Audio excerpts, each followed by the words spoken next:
Okay, big theme again that came through the sessions was leadership and culture. At Infit, we believe that if you feel well, you work well, and so it follows that if you feel well, you lead well. So much came out on the topic of leadership, and why it matters right now is that there's so much uncertainty. We defined a leader as really being anyone. You don't have to be senior necessarily to be a leader. A leader can be someone creating a future that without them otherwise wouldn't have happened. So whatever organisation you're in, whatever level you're at, if you're driving the wellbeing agenda forward, you are a leader.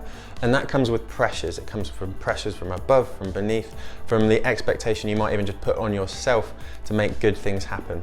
So that's part and parcel of being a leader. Sometimes you have to just step up and take the hit, as it were, but also be okay with the fact that you're not going to get everything perfect.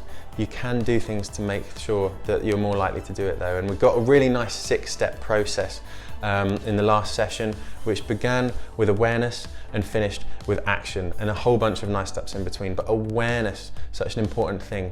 Where are we right now? Whether it be in the change curve, how are your team doing? How are you doing? What's the current state of play? There is no playbook for what is coming next. So someone has to be aware of where we're starting and where we want to get to.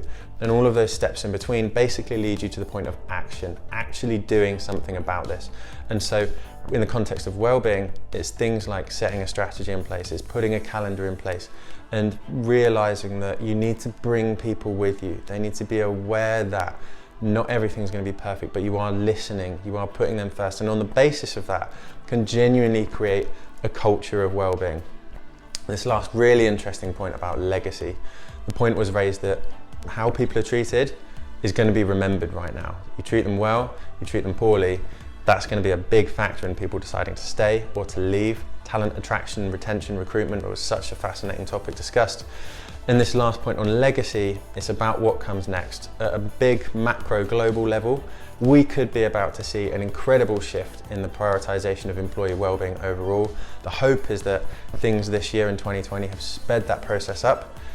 On the flip side, the pessimistic way of looking at things would be that actually this is just a blip. People said, yeah, wow, wellbeing is really important at the moment, we have to focus on it. And actually that gets forgotten because people aren't tracking the results and the positive implications of all of this right now, so they don't have a business case for it in the future. So my hope and my expectation that it's actually the more optimistic version of that. Employee wellbeing is going to increase in importance and be recognised as a business necessity rather than a nice to have. And that largely really is going to be dependent on the ability of leaders, whatever level, to create a culture of wellbeing in their organisation, prove it works, and ultimately that just starts to snowball. So I believe that will happen. I hope you do too.